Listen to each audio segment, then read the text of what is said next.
are some machines out there that are as wide as this, but that means you also have to work around it like this, and that means you're straining yourself. So to avoid that strain, it's best to work with something like this where you can just actually sit there and do this. Okay, the other thing about it is, you want a machine which runs fairly quiet. Can you hear me above this? Okay. You want a machine that runs quiet so it doesn't drive you absolutely crazy by the end of the day, okay? And your head isn't ringing by the time you're done doing all this work, okay? So you want one that is quiet. The other thing that you should be looking for, and by the way, being quiet also indicates that you have a darn good bearing in there, okay? The better the bearing, normally, the better quality the bearing, the quieter it is. The other thing that you want to look for in your machine is you want one which has fully adjustable guards. Now there's several types of guards out there. There's a type that is fixed. In other words, this hood here extends forward, and the guards are either on the outside or the inside. All right, but you can move them up and down. But on this one, you have the ability to move it in, out, actually away also, or you can also, there's an adjustment here, you can cant this in and out on both of these. So there's quite a bit of flexibility in using this thing. Another thing you want to look at is how easy is it to clean up. Because these things become a rust bucket after a while. You're working with acid skins, number one. So what happens is you want a machine where you can open up the hood. This usually gets grody and dirty after we're done using it today. Okay. And the other thing is this has a stainless steel facing plate in here to put your blade on. And probably to me the most important thing about this machine is how fast can I change this blade? Because you're going to work in a tannery, you're going to hit a bullet, a piece of lead embedded in the cape or the skin, whatever you're working on. It's going to wing out your blade. There's no sense of you losing production time trying to readjust it. It doesn't work. You're just going to have to live with little ripples and things in your skin if you want to continue. But in the tannery, they can't afford to do that. They got to turn out a quality skin that looks good, very consistent, and has to be nice and clean. So for their purposes, take the blade off, put a new one on. Now when you buy one of these machines, obviously you get a blade with it. Some good advice for you. Buy about 2 or 3 extra. That way you can keep on chugging. Because you just don't, if you're on a roll, I don't know about you, but I call it inspiration. You know, when you get going and you really want to get something done, and then you run into something like a bullet, you might hit a bullet and wing it out. You just want to keep on, this is the day to do it. You want to keep on going. Put that new blade on and continue. Okay, so I'm going to put this new blade on here. Open up the cover. By the way, also the finish to a certain degree also works on your machine to the extent that it's easy to wipe off. I want some tools.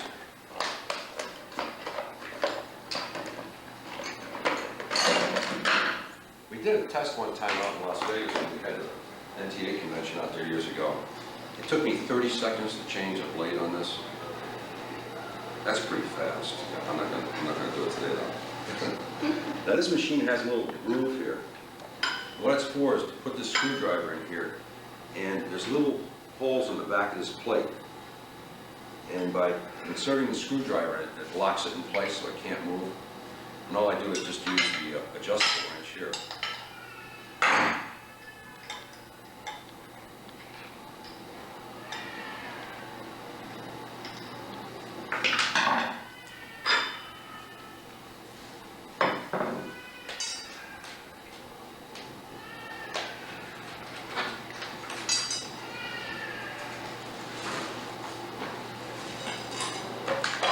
And again, respect this blade. I've been cut, and the machine hasn't even been on, so. And by the way, when you put your blade on, almost the standard way to put the blade on is with the edge facing that way. Okay? I had a buddy of mine that learned to put it the other way. I'm backwards. And do, huh? I'm backwards. And I just get it right. and I was watching and said, something wrong about what you're doing, you know? And he said, well, I got used to it the wrong way. That's what happened.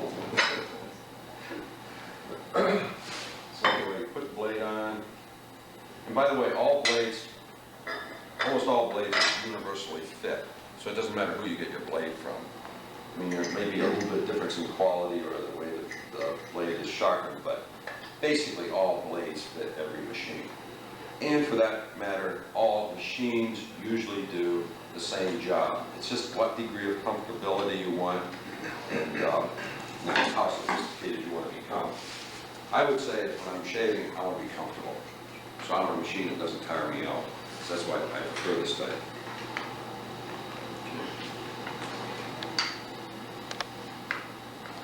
Fill those little holes in again.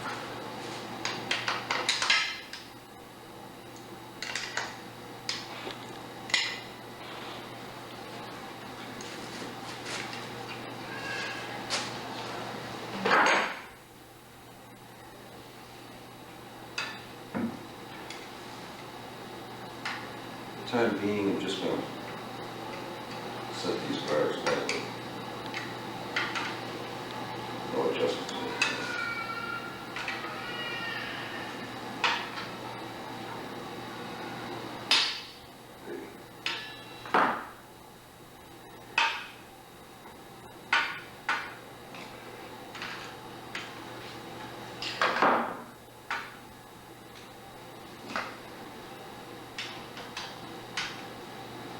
We'll get into guard adjustments here pretty quick. It's just for the sake of just putting this blade on, making sure they're clear.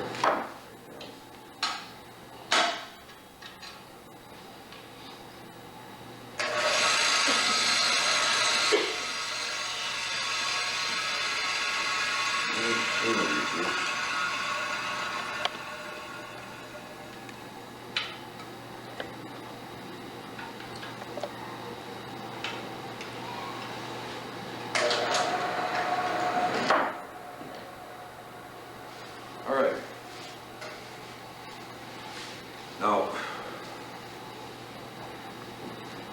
almost everyone in a tannery prefers shaving pickled skins.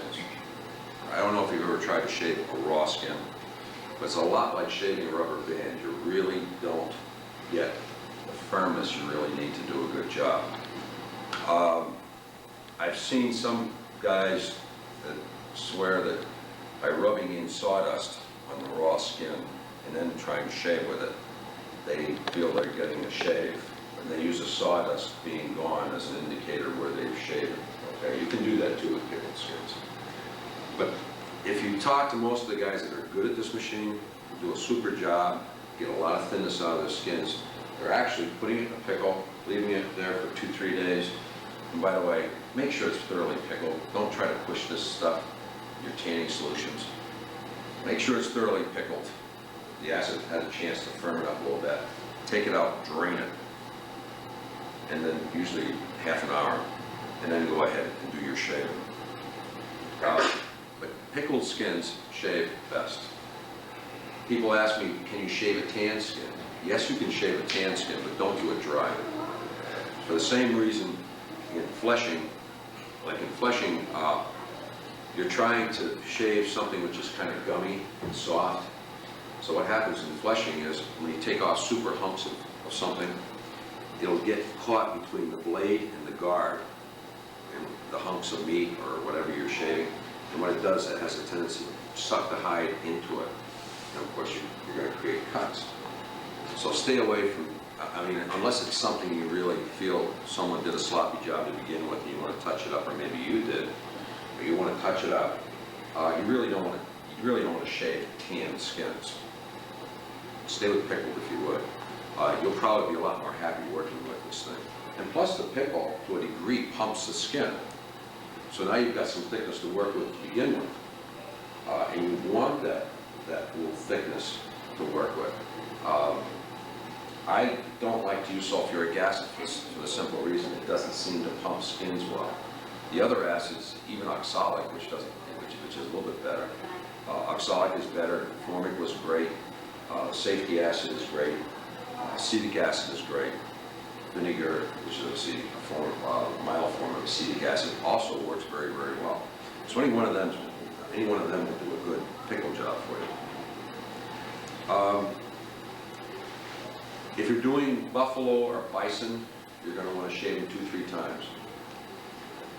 And what you do is you shave it the first time, you get off the as what you think is a good shave, throw it in the pickle overnight, and the next day, take it out and shave it again. And you might do it one more time. Leave it overnight so the pickle has a chance to plump that skin, so you know you have something to work with. Don't ever try to do a dried skin on there. You're just going to cause yourself a lot of misery. If you have a machine which has a lot of guard, the ability to position the guards like this one does, I want to talk a little bit about how you're going to position when you set it up for yourself. Would you mind closing the door? I got it. For guard positioning, first of all, I talked about the different types of systems they have, and we talked about not removing these guards at any point in time. What I like to do is, if you notice the lip here on this blade, it's out here. I'm coming in from the right side, by the way, but the blade is pointing this way. That razor sharp blade. So I'm coming in from this side. So I can touch it on this side. I can't touch the other one. What I want to do is take this guard right here, almost up to the edge. Okay?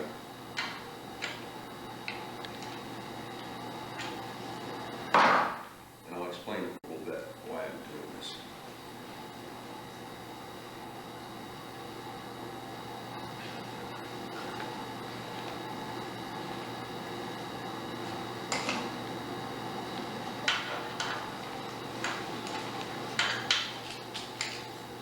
Okay. Now this one here, by the way, if I were fleshing the skin,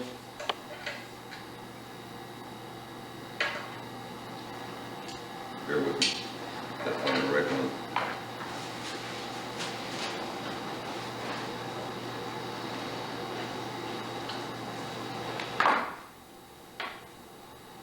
See how far you can put that out? That's it. Can you see that over there? See how far out you can put that? If I were fleshing, not shaving, fleshing the skin, I would move this guard out that far.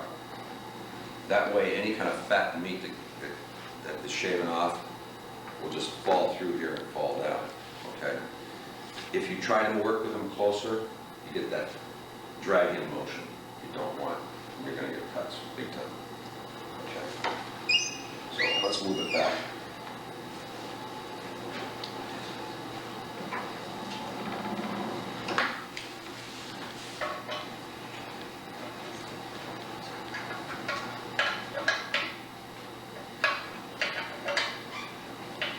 Be careful in the middle of the room because what will happen is the spray, if they spray, it'll go straight out at you.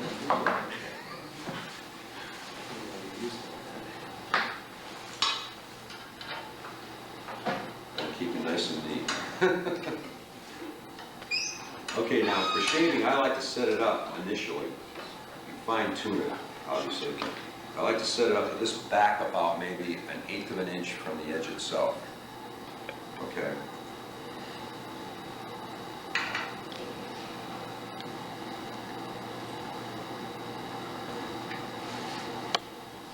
And I've spoken about this before, but people work with this machine different ways.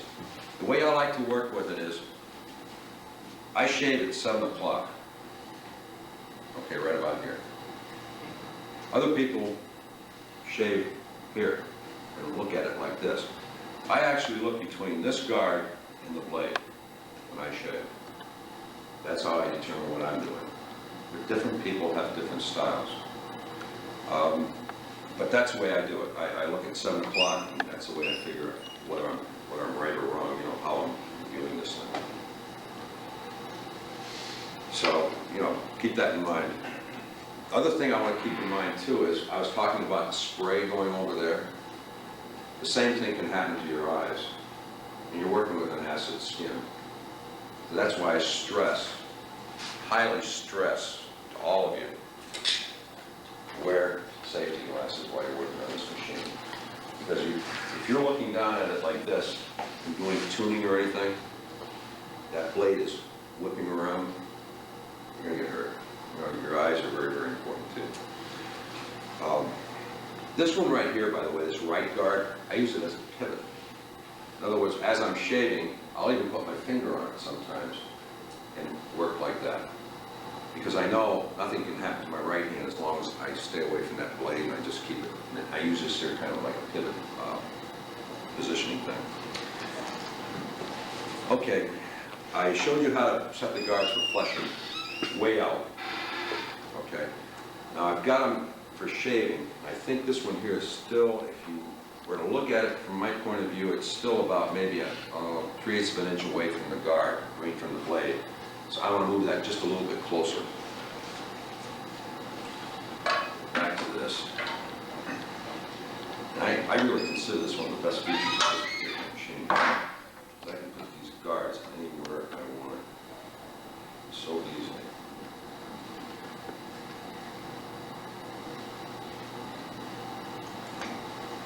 Bruce, what do you know about a quarter? You're going from 3/8, you're talking about a quarter then? Right. About a quarter of an inch then? I like to work with them about 3/16 away from them. Oh, 3/16. For shaving. Oh, For shaving.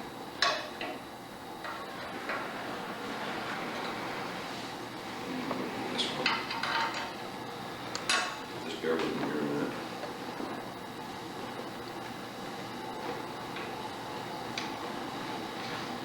Okay. Now, shaving window, we went through that. Obviously, different people do it different ways. My friend Bob here, he works at it, you work at it from the top, right? Okay. I work at it at 7 o'clock, looking at this. Whichever works for you. But a lot of people have a lot of contentions with that. Some guys like to stand. Do you stand too? I like to sit, but I stand I on like my to ship. sit. I like to be comfortable. on I this. have to stand on my, I don't have a choice. But a lot of guys are standing like this and work like this. Try to avoid back strain while you're doing this. Because if you do it for any length of time, it can be a killer on you. You just don't want to mess up your back. Painful, costly for times you can't really work either. We changed the blade. This is a brand new blade, by the way, and this one happens to be by Stuart Manufacturing, the people that make the machine. Good blade. Is it cleaning only one way when you pull it? Yeah, I'll show you them. We'll be doing some actual shaving itself, too. I'll be shaving one way. There's a shoe shine method. Let me explain it very carefully, very quickly to you. I'll do a little demo on that. Again, keep in mind, I like to wear glasses. Not I like to wear glasses, but I like to wear glasses on this machine. Okay, these are clear. Nice. Turn the machine on. The shoe shine method, or what I call the shoe shine method, usually when you try to break somebody in on this machine, tell them, look, this is my right hand. Pay attention to my right hand. I'm moving the skin back and forth and nothing's happening. Okay?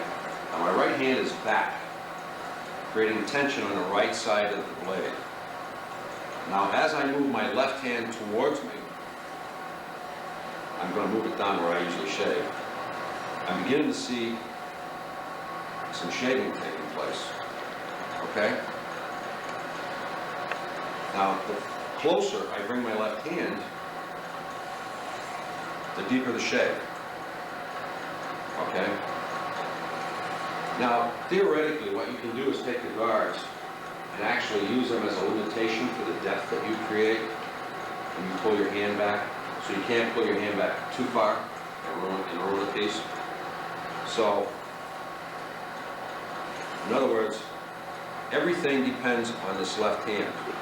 The right hand just acts as part of the holding the skin itself. I call it presenting the skin. Okay. If I just went like this here all day, nothing will happen. As soon as I start moving that left hand back towards me, now I'm starting to get some shaves. So that's what I call shoe shining. Let's wipe my hands a little bit.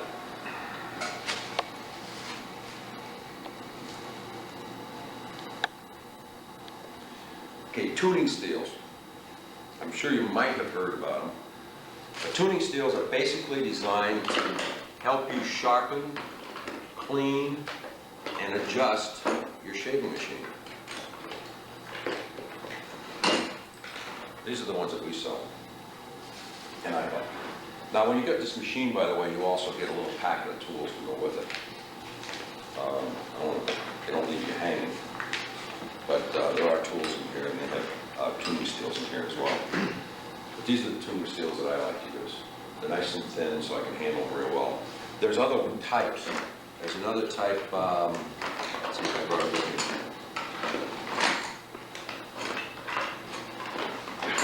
Where's my little chubby one? Guess I didn't bring it with me. They have some that have a much heavier handle to it that work also. So, anyway, let's get into how to sharpen this thing. By the way, one thing I want to say, if you want 100 capes from this blade, do it this way. If you're not concerned about 100 capes, and you'll settle for 50 or less, then use a stone, use sandpaper. But if you're really concerned about having this thing reground all the time, please, I'm not saying I'm the final word on how to do things, but at least this method seems to work, and you'll get about 100 capes out of it. Here's a very important part of your tools, WD-40, or if you don't have any WD-40, you still want to shave, just use some 3-in-1 oil. Now, if you're a machinist, you probably already know that when you drill metals or mill them, what you do is you spray them with oil, and the oil, and sometimes they'll mix it with water, but it cools the material as you drill or mill it. But what you're really trying to do is preserve the temper of the material so you don't use it and it doesn't go soft on you by losing the temperature value of itself. The same thing happens to this. You don't want to draw a spark. If you're drawing a spark from your blade, it's wrong. Something, what you're doing is you're creating so much heat that you're probably messing up the temper of your blade. And eventually, it'll go soft on you, or it might go soft even for the sake of it when you do it. And you're going to find yourself tuning it and adjusting it constantly. You don't want to do that. Save yourself some money in regrinding. Do it the right way. Now what happens is, I'm going to turn this thing on. I'm breaking my own rule right now. I'm talking to you and I'm working with this thing. But I mean, take for granted I'm trying to be as safe as possible, and this is for the sake of the video for yourselves. Okay, machine's on. Before I touch this blade with these tuning steels, I just give it a quick, this is why it shoots straight up sometimes. Just give this a quick shot. Now, when you get the new blade from the manufacturer, invariably, the blade is not like this. This one happens to be very good, by the way. It's not like this. It's usually up in the air like this. So it's going to take a deep cut first time around. It's going to take a swath. So probably the first thing you want to do when you put a new blade on here is depress it. You want to push it down a little bit. Obviously, if you push it too far down, you'll have a hell of a time trying to take a bite out of the skin. But you want it somewhere about perpendicular, or a little bit, maybe it's slightly higher. Now to do that, I just shot it up, okay? Take this, you don't hold it, don't grip this thing with an iron fist. Because if anything happens, you want the machine to take the tuning steel and not your hand, okay?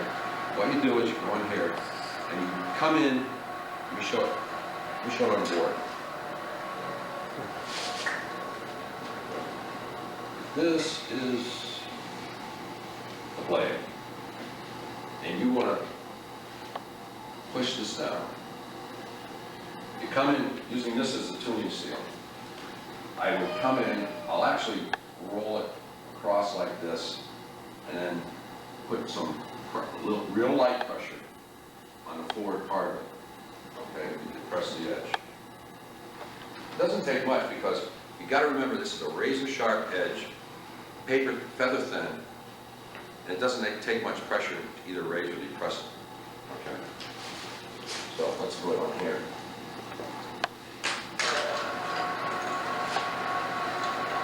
So I'm coming in, if you notice, like this. I'm slowly going to go like this.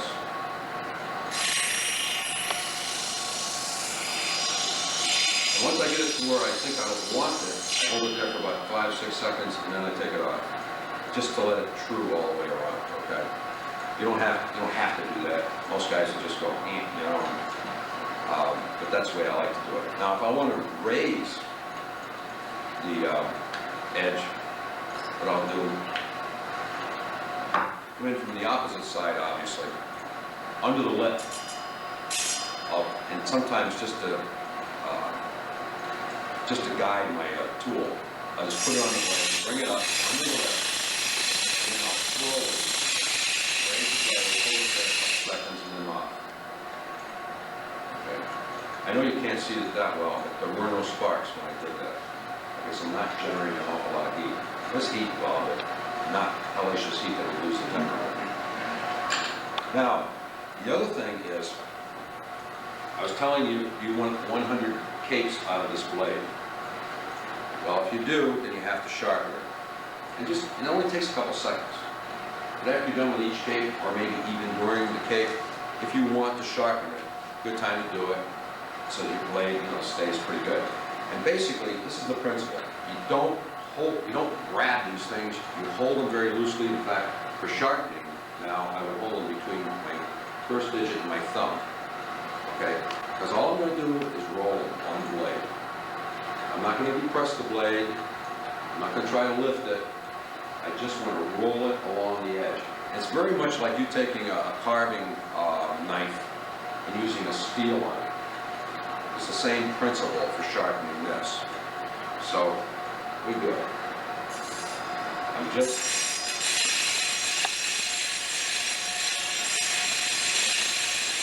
This is a brand new blade, so I'm going to take the brand that's already sharp. But basically, that's what you do. Just take it. If you notice, I'm rolling it. I'm not putting pressure on it. I'm just letting the blade take it and roll it.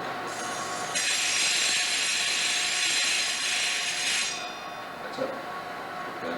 But that's enough to keep this blade chugging and doing work for you, which is what you want from this thing.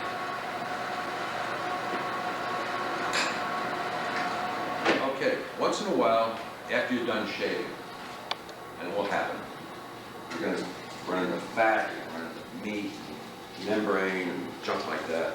What happens is, that material starts building up between the lip of the blade and down here. You'll see it, it looks like glue-like material. It's just all around your blade. Well, periodically, what you should do is take your tuning steel, just turn your machine on, turn your machine on, put your tuning steel down here by the plate that holds your blade, and just run it up back and forth on there and get rid of that junk. Keep this blade clean. Because again, what it will do is it will tend to hold the acid that you're working with, and eventually what it does is creates rust. Okay? So keep it a little bit clean. Also keep your blade looking halfway decent. Again, good housekeeping seems to be also a good safety practice working with this. Now, one of the things I didn't show you when we were doing the shoe shine thing is people get the idea when they use a shaving machine to stretch it. In other words, they take a piece of skin, you can have a new one.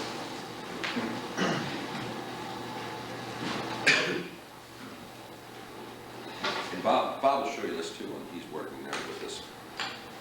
You will notice that I don't take the skin and pull it tight like a rubber band and then present it to the shaving machine. Okay, that's detrimental to what you're doing anyway, because now you're reducing the thickness of the skin by distorting it. So you won't get the depth of shave that you really, really want. So the best thing to do is relax, okay?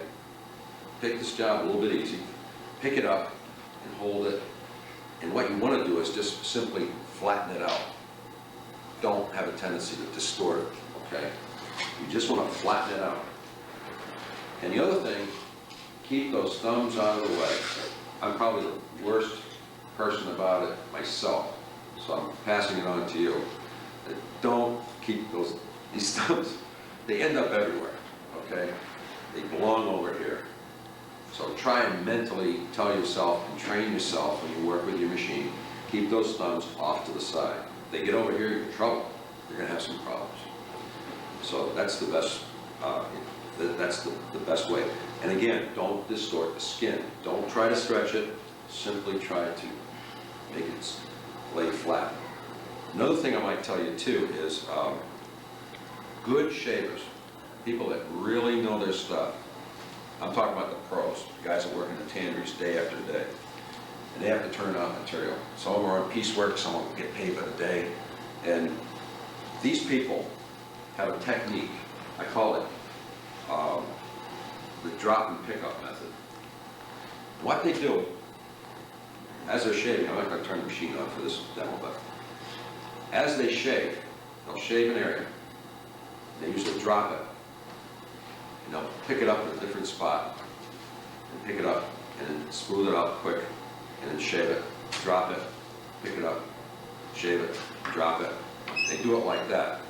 Obviously, this table should be a little bit higher, so you don't have the drop. This is an exaggerated drop, okay? I mean, you look at them doing this, they're dropping it pretty far. But under ordinary circumstances, you're working much closer to this machine. But it's called, that drop and pickup, what it does is it allows them to reposition their hands without having to go, you know, like up and down the skin like this here. It just doesn't work well doing that. It allows them to get a nice grip, and they keep the same grip, and it's a consistent grip. So every time they make a shave, they're doing the same thing over and over and over again. So that's the trick the pros use. And I can't stress enough, don't stretch the skin, just get it flat. Okay, well, let me show you.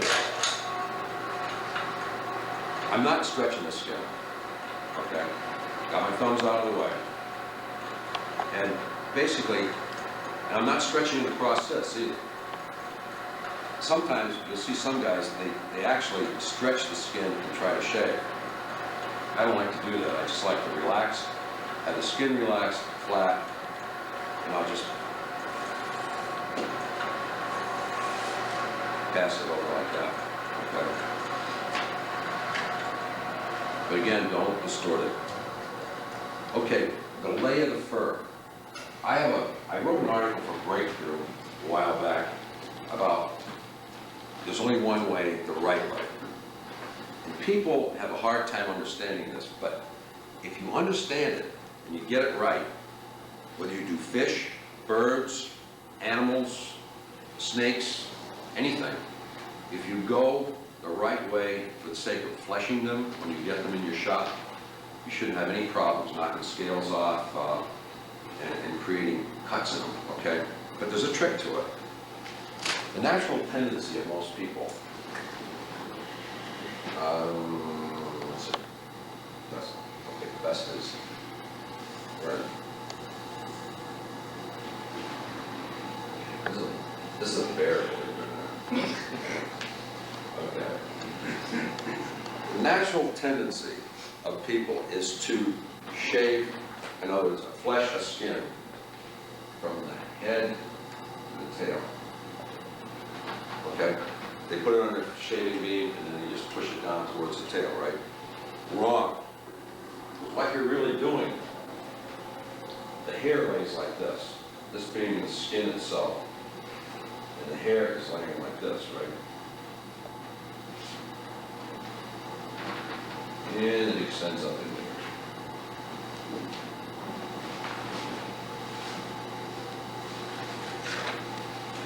I'll just think about it logically for a minute. If I'm shaving this, doesn't it seem to make more sense if I were coming from this direction? I would simply just push that root down each time I went over it. And I should have a very smooth shave. However, if I'm coming the opposite way, from the head towards the tail, in other words, this way, I'm coming back this way. Now what I'm really doing is these hair roots, I'm actually going to be doing this. Excuse me. I'm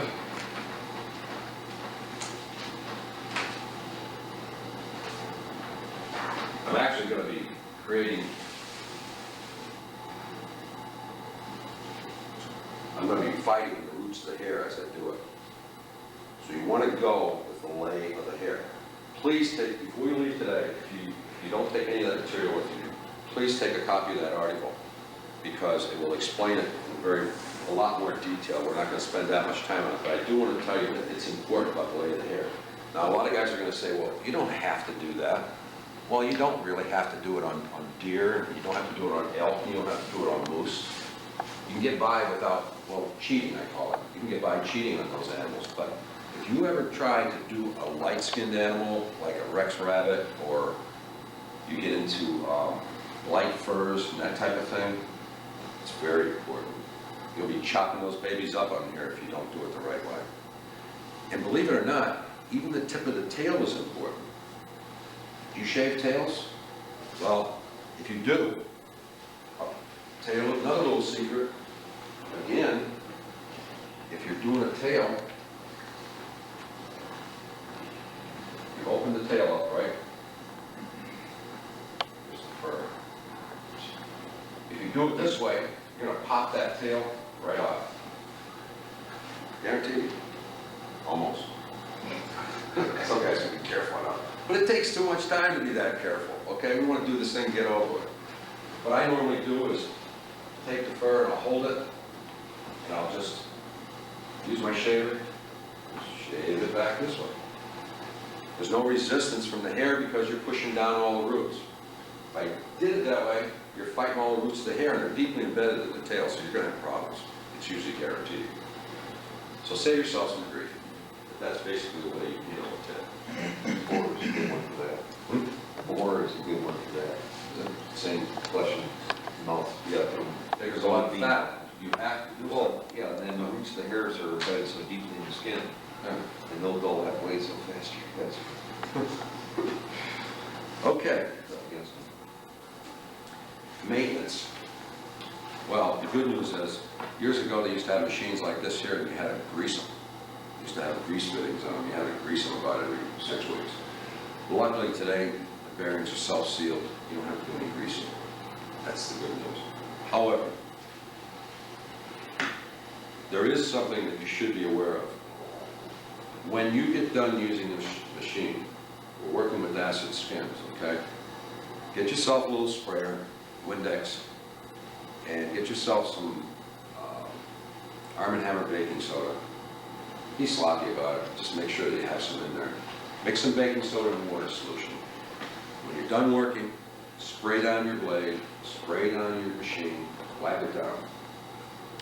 What it does, basically all I'm doing is neutralizing the acid from the skins I've been working on. And what causes the rust in this machine?